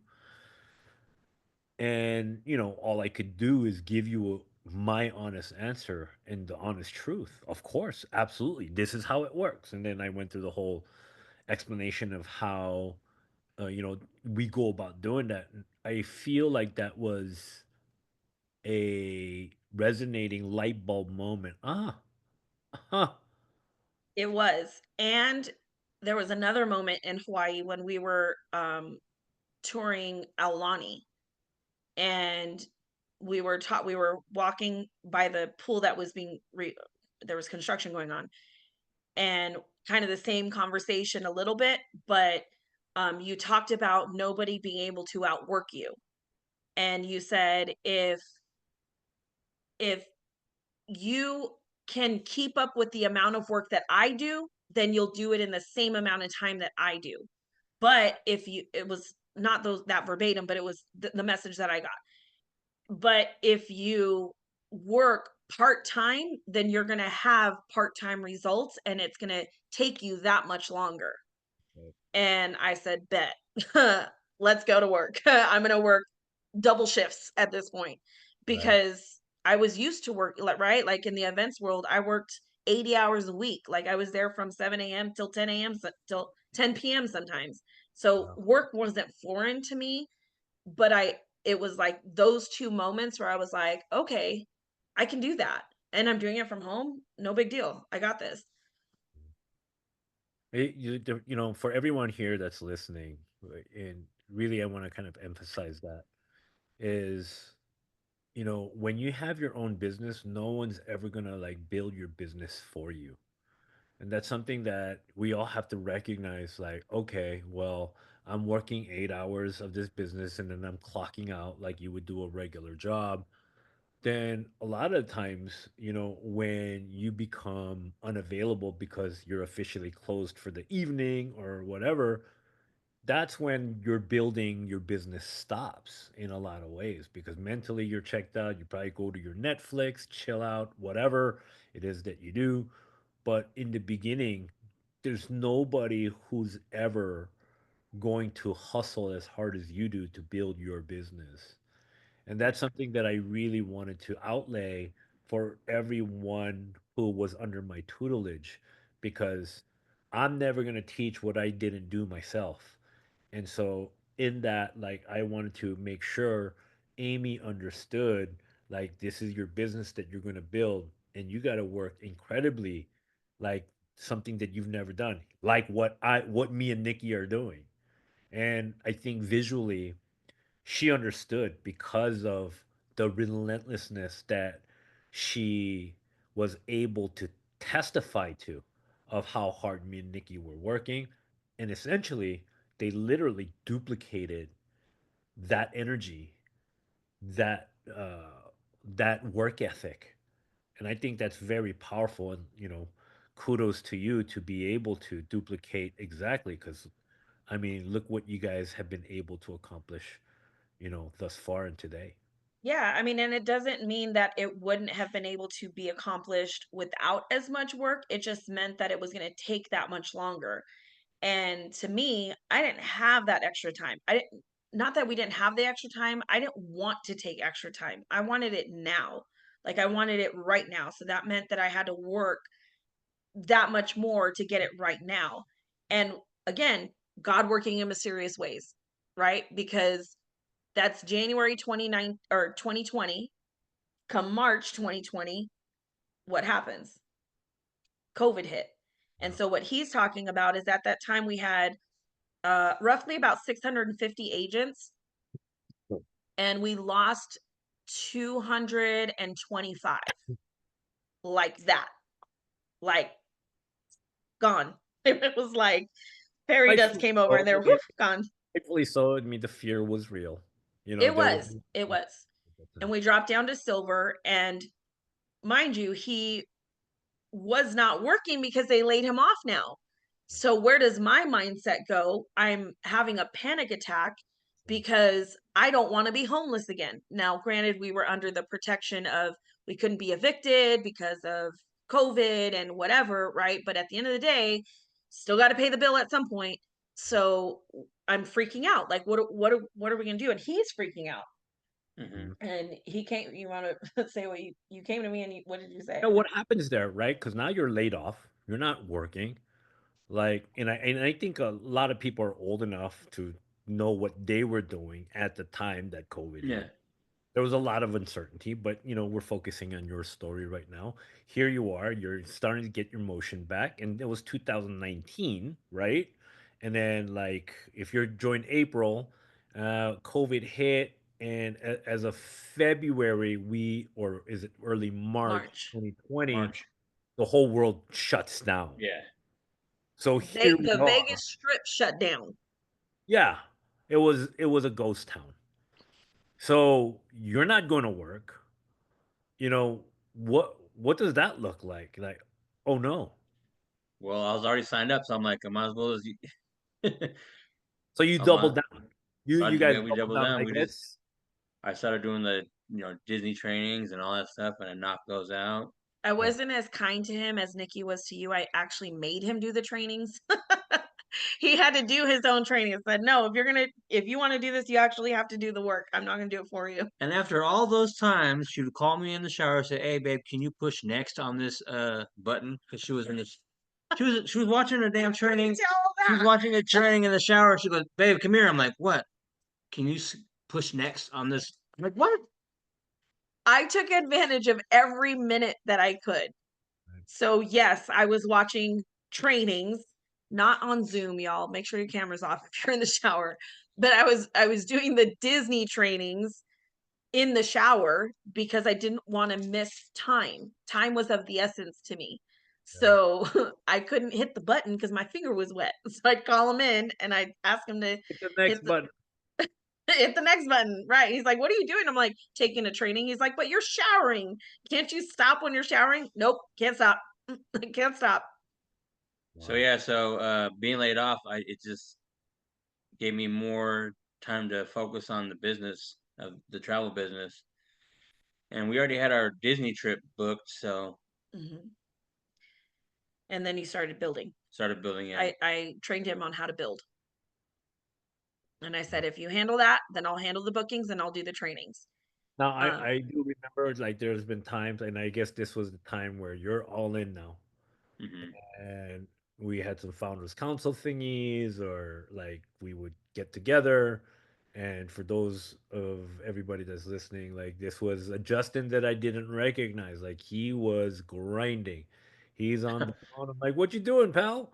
Like, for everyone that knows, Justin's more like on the quiet side, and it's usually Amy Cabrera that's really the mouthpiece between one and the other. So, like, a lot of times, like, I always felt like Justin was more in the shadows, but like now it was pronounced how much he was grinding and working because he was there on the phone, answering questions, and now like sending them to the presentations, etc. So, that, I guess, that was kind of like the role that you took on. And now, like, many months later, here comes an opportunity for, the economy starts opening back up, and they say, "Justin, you can come back to work." So it's a funny thing. So we were actually in Orlando, and we're originally supposed to be there for 2 weeks. So they called me in the middle of the first 2 weeks. They said, "Hey, everything's starting to open up again. I want to know if are you willing to come back?" I was like, "Well, I'm on vacation right now. I'll be back in a week, so I'll call you guys when I get back." Okay, cool. We end up staying another 2 weeks. So they call me back in the middle of those 2 weeks, and they say, "Hey, I want to know if you wanted to come back." I'm like, You know what? I'm good. I'm on vacation right now. Um, but at the time there was like maybe like between 5 and 6 people under me now. So I was like, I'm sure as some people really needed this job. And they offered what they were Yeah, offering was 1 to 2 days a week. 1 to 2 days a week on the weekends. That was the offer for him to go back to work. It And at this just point, I'm guessing you guys were making enough. Yeah. we were, because even though COVID hit and we dropped 250 people, we grinded before the month was over and we got back to platinum. So we got our platinum check again. And then uh, we actually hit 1 star. And so before that next convention, actually, I think it was before cutoff, we had hit 1 star. Um, no, it was after cutoff. It was after cutoff, but we had hit 1 star by the next convention. So within a year apart of conventions, we went from silver to gold to platinum to 1 star, and we still had the other gold account as well. So at that point, it was like, we don't need 1 to 2 days a week on the weekends. You're going to take away our weekends now. It wasn't, it didn't make sense No. to us, because we now had fully replaced his income, Yeah. and travel And bookings were still coming in. So why not? So, yeah, that's how he quit his job. He fired his boss by telling him he had too many vacations planned. wow. So the promise to founder for the next um, convention, we kept. Not only did we kept, but we had actually surpassed. So I was very grateful to not look like a liar to founder. We were able to keep the promise, and we did it. What I also love is how how in touch that the founder is with his entire organization, because Mhm. not only did you, succeed in keeping your promise and making platinum, and in addition to changing your guys' lives, you also caught the attention of the founder, where you guys have become an entrusted um, constituent to his circle, and you get Yeah. That's where we got the can use from. Well, and I really feel it started when we became platinums, primarily because we were in contact with a Mexico agent, and they were having a lot of struggles. I don't know if you remember that, with getting paid. And this is how founder and us, we really connected. Is I remember you and Nikki saying, "You're platinum now. You can have access," right? And I was like, "What? Oh my gosh." So my first line of business is I wanted to correct what was happening in Mexico, which was how they were getting paid. And for those of you who don't know, they used to get paid via check, and it would get lost in the mail, and then they had to change currency and like all these things. So for not only would they have to wait for the booking to be completed, and then it takes, 30 to 30 days. 45 days, then they would get the check, and then they have to wait another 60 days from their bank for it to get actually cashed. And so I called founder and I said, "Hey, I was told that I have access to you now. I have something really important I want to talk to you about." And we went and had a meeting. We both went, and it was to correct the Mexico thing, and I think it was corrected in a few weeks, and which turned out to be really good for Mexico, which was great. But it was between that, and it was from what he's told me now, right? Uh, keeping my word, saying Yeah. something and actually doing it. That I think really caught his attention. Yep. Yep. And then here you are. You've done a number of projects for and with him. A Hmm. couple TV shows. You're really deep inside, and doing a lot of things. You're now become a part of the committee, uh, where you His took ribs. a lot of lead charges in doing the convention. So yeah, I mean, you've grown not only for your guys' selves, but now you guys have gone deeper even for the company. how's that been like? Like, taking on that responsibility. What's it feel like to be a founders council member?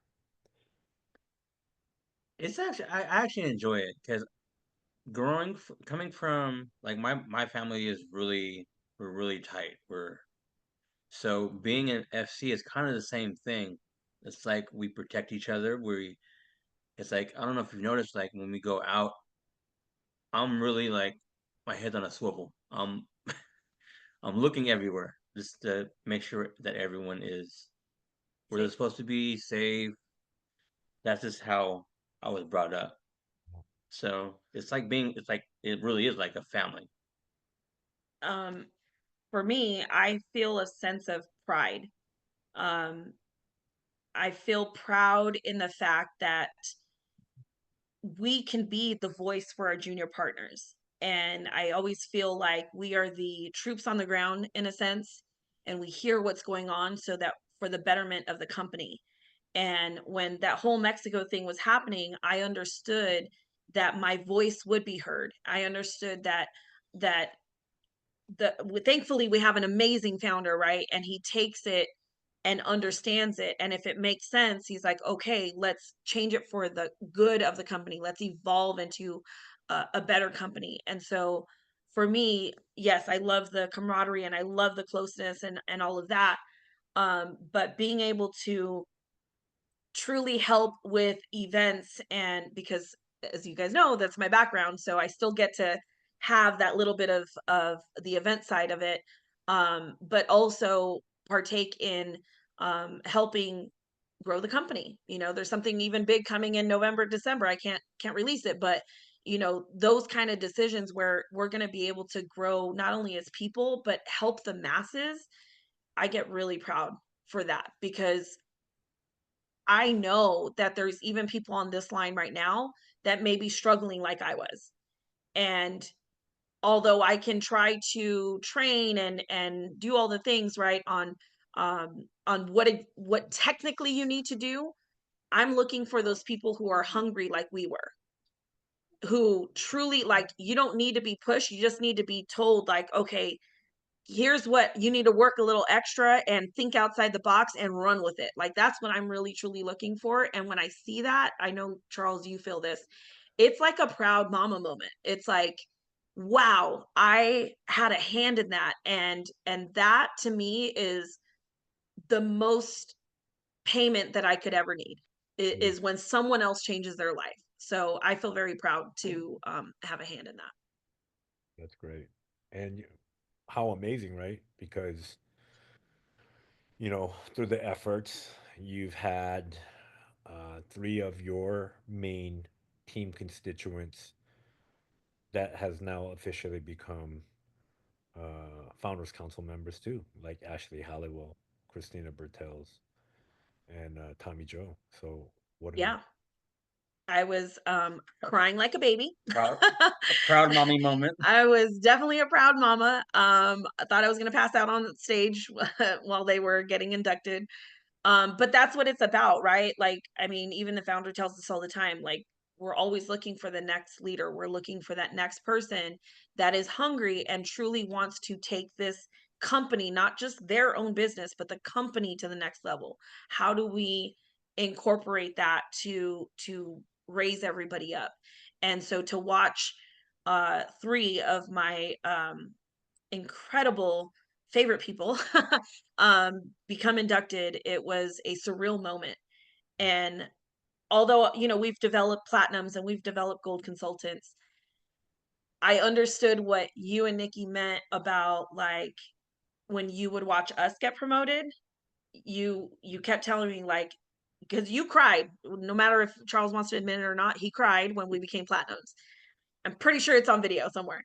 Um, but I understood that feeling because even though technically we're not blood related, we become family in the sense of, like, we want everyone to succeed. And so that was a really awesome moment.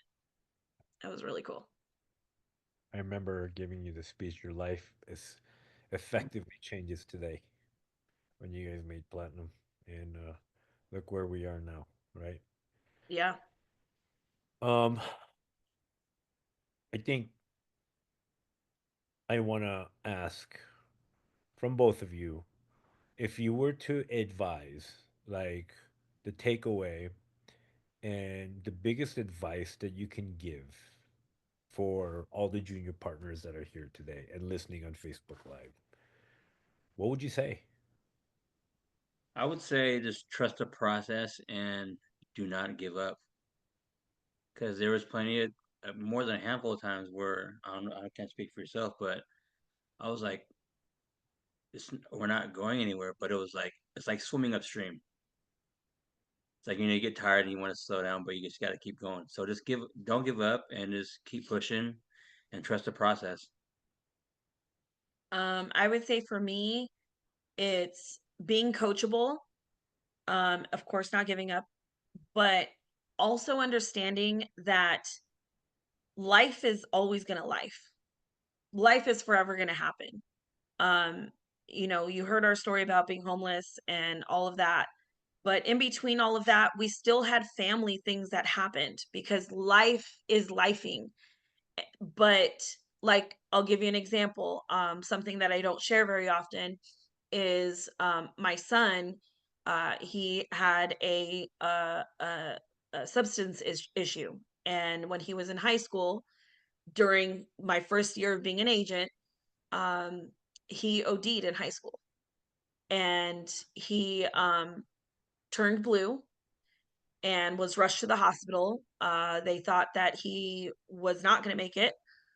By the time I got there, he was okay, but he thought he was smoking weed, and it turns out it was laced with something, and he ended up ODing. And throughout all of that, that was more so the reason why I had to continue to work as hard as I was.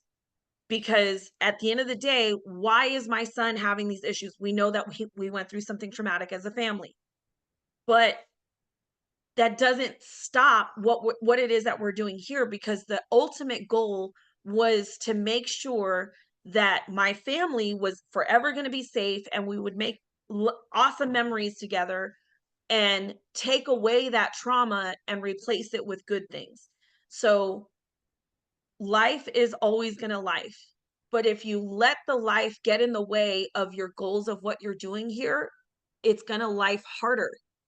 Because imagine if I would have stopped at that time. I could have very easily stopped. That remember and for those of you on my team, I always talk about reasons and excuses, right? That is a reason to technically stop, because my son was going through, I mean, he had to go, he had to be in treatment for was it like a month or something, and so it was a very long process, and there's a lot of healing that had to go through that, right? Because that was terrifying for me as a parent.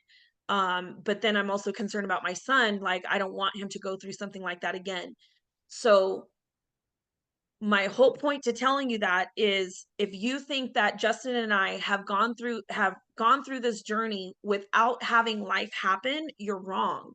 We've had death in the family. His stepdad, who was basically like his dad, passed away in the middle of all this, right? My son going through what he went through, my kids moving to Texas with their dad. Like, so many things have happened, but at the end of the day, I still could not lose focus, because the ultimate goal was to never end up homeless again.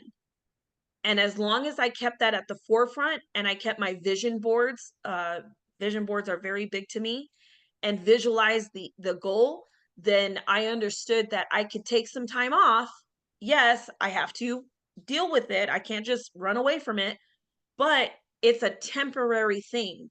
It's not a forever quitting thing. It's not like, oh, I have to quit now because I have too much going on. The too much going on for me is when I'm broke and we have to sit in a parking lot of McDonald's again, wondering if we're going to go to my cousin's house or my mom's house or a homeless shelter. That's difficult. Dealing with something like this throughout life, but understanding that this was I don't want to say the ticket, but it was the vehicle to get us out of this vicious cycle of being broke and having these traumatic things happen all the time. So That would be my biggest push to everybody, is to understand that life is always gonna life, and you can take a break temporarily, but that doesn't mean that we give up, because this is your vehicle right here. It's whatever you put into it. What I feel like that's so special, when I first met you guys and we did that barbecue and I met Bella for the first time. It was so amazingly beautiful. Um, but more so like how they live now. And the fact that well, Bella and Sophia are like the evil kids. Yeah, But they don't know more than, for the most part, their majority of their life knows you as being travel agents, while your other kids don't, because they know your life from before, etc. And how you're able to be there for your kids and no longer, as you had mentioned, there was a time where you missed Bella's first steps, but like that drove you to the wall to where like, man, I never want to miss this again. And to now have that ability to share these such critical moments with like your two daughters, your two amazingly beautiful daughters, and they get to grow up with you daily, that you're actually there home with them. You get to pick them up from school and you're actually with them throughout, not at a babysitter's, you know, yeah, not at some daycare, but you're with them. They actually get to be raised by you guys daily. And I want to say that is just so special. You know, when I went to go meet my brothers and sisters for the first time, they're still like very much first generation, right? Koreans or second generation, whatever. They, imported themselves here. And so, even though they have businesses for themselves, they have restaurants. This is something that they admitted to me, that their kids, which are adults now, all have resentment toward their parents. Now, they're grown adults. They're fully grown adults. And the words that my brother told me says, my daughter and my son don't like me because I was never there for them. And, I was always raised to, and this is coming out of his words, to provide for the family.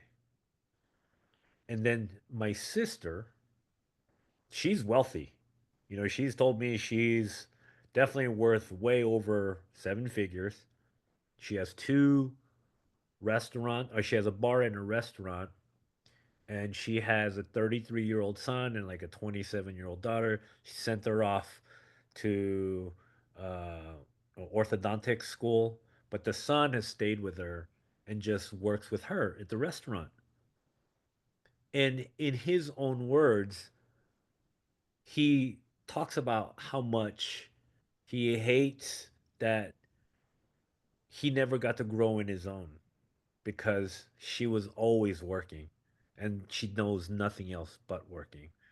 mhm, And so there's a big part, it's such a huge thing for our children to be raised by the actual parents, you right. know, that prevents the kids from getting into trouble because of the lack of the love that they feel that they're not receiving.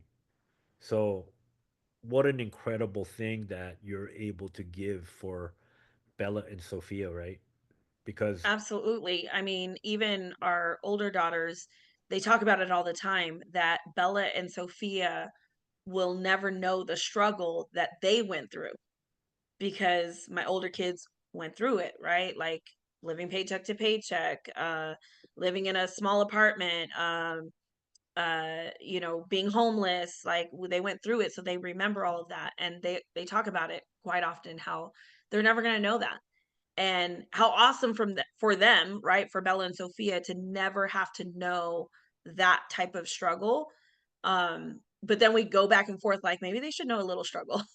just so they get a little street smarts. But at the end of the day, that's what it comes down to. They don't know the struggle. I mean, the conversations that I have with Bella and Sophia are vastly different than what I ever had with my older kids, because Bella and Sophia, they talk about travel. They talk about how much money they're going to make. They talk about how they're going to own businesses. How Bella says, I can't wait to own my own business, right? Like, they have this entrepreneur mindset already at the age of 6 and 8, where my older kids used to talk about how they wanted to be like mommy and be a server, and mommy and be a bartender.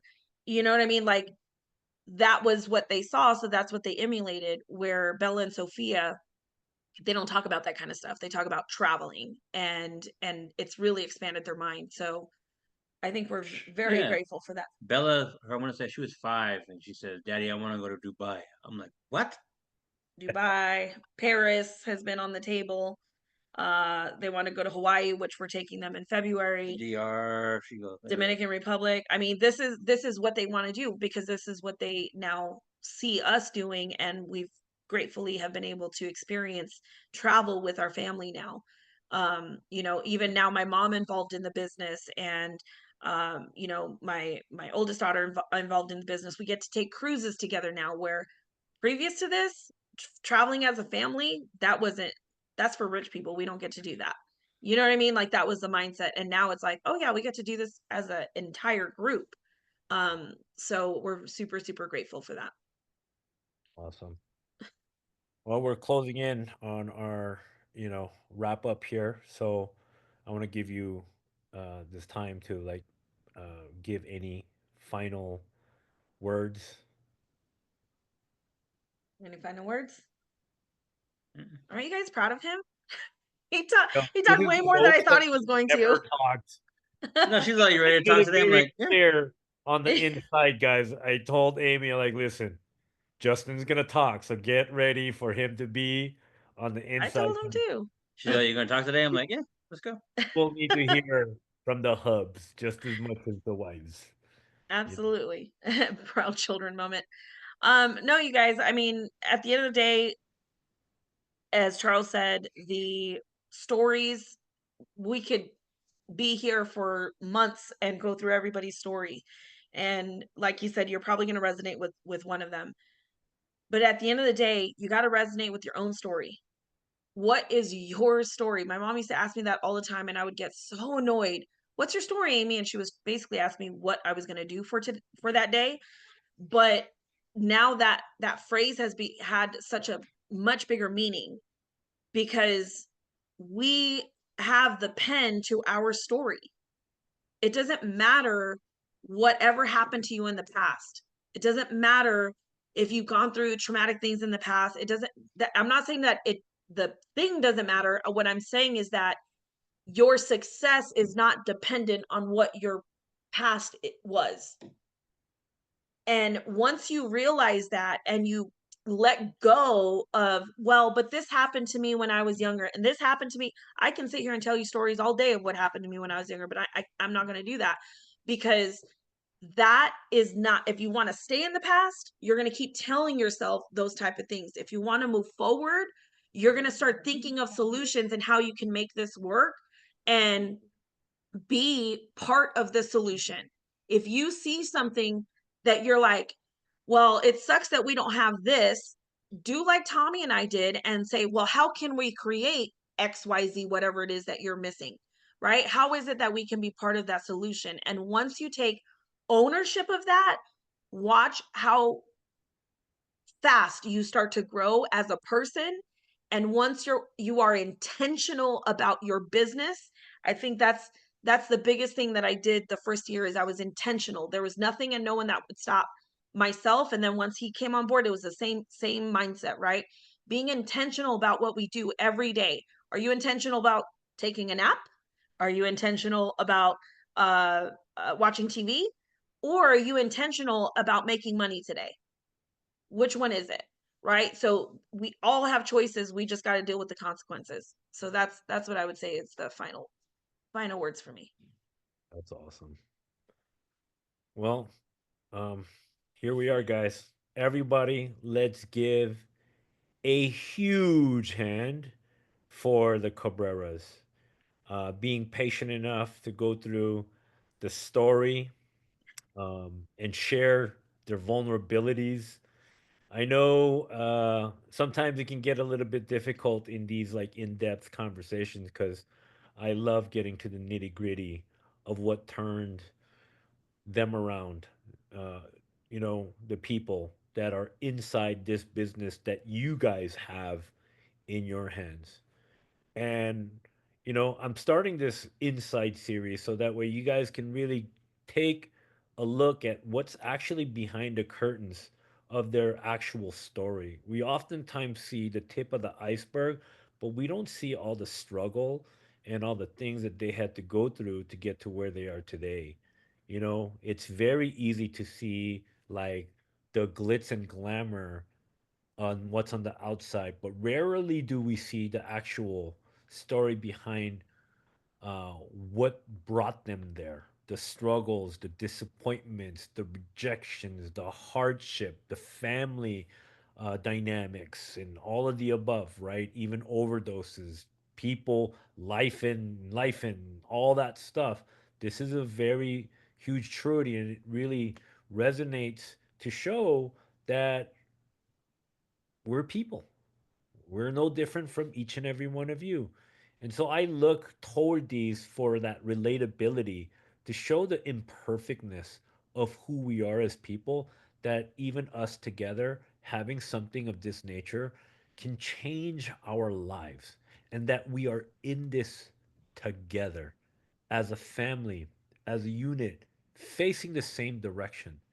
And what a blessing it is that we have something like this. Because what is the alternative? That we go back to our daily job, hoping that we get our shifts back, hoping that we got our shifts so that way we can make that $700 every 2 or 3 weeks or whatever it is that we get to barely make ends meet. And so here you have a story, a husband and wife with two beautiful little girls, three other grown up children, to be able to come from a place of hardship, struggle, uncertainty, to be able to turn it around and to live a life fruitful, to be there for their children. And what a blessing that truly has become. So, guys, I can't wait. Hopefully, I'll be doing the inside to where I can start interviewing you and your guys' story.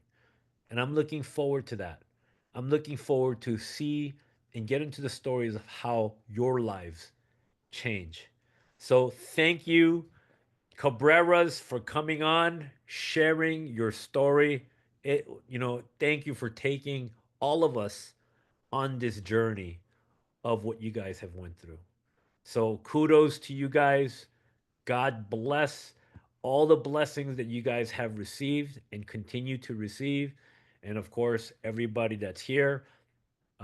Happy Halloween. That's coming up. I can't wait. I saw your girls dressed up as corrections officers and you were the prisoner. And the dogs are gonna be correct or policemen too. They're police and we're Oh, the that's prisoners. and so and I'll see you guys soon. Of course, I think we're doing Thanksgiving at my house, so I can't wait to have you guys and awesome guys. So with that said, guys, this concludes uh, this episode of the Cabreras of the Insight. I hope you guys really picked up a lot of things that you can find that connection with Amy and Justin Cabrera. So, with that said, guys, have a happy Halloween, and I'm looking forward to seeing you guys on the next one. Have a blessed day, everybody. Bye. Hi everyone.